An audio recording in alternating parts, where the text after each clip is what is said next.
Moran working overtime this morning.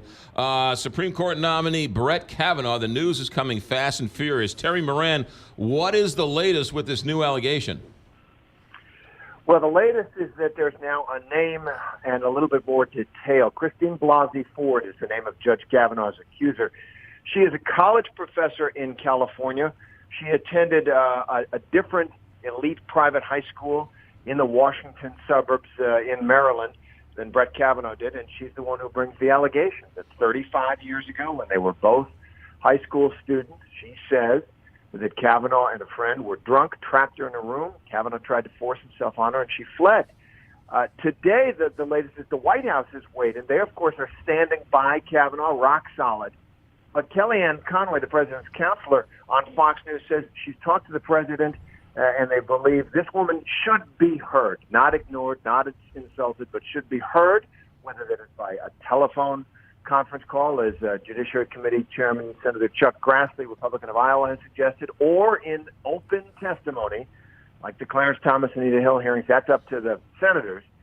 But with an eye on two key Republican votes, two women, Susan Collins of Maine and Lisa Murkowski of Alaska, the White House is saying, let's let it all hang out. The interesting thing about this allegation, Terry Moran, is that she said she wanted to keep it private, and yet she wrote a letter telling everybody what happened. Well, she did. She wanted, this actually happened with Anita Hill as well. She wanted the allegation as part of the Senate's consideration without her name attached to it. She believes, with some justification, that women who make allegations against powerful men are often dragged through the mud unfairly, and she didn't want to deal with that. But it was a rumor swirling around town.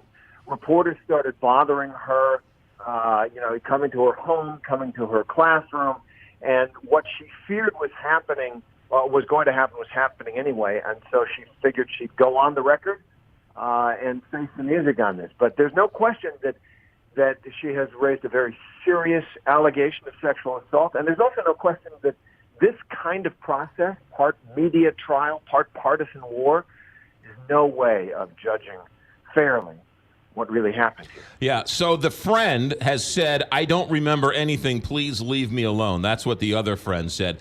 Terry Moran, is there any other evidence she can bring forward besides just her word that shows that something might have happened in that room back in high school?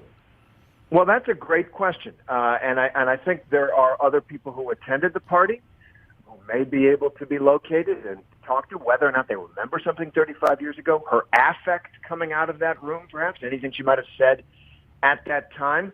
There are checkable facts. What did such a party happen? Was this a house? Was Kavanaugh even in town at that time? So there are ways, but you're right. Basically, it's he said, she said. Terry Moran, ABC News senior national correspondent. Terry, thanks for getting up.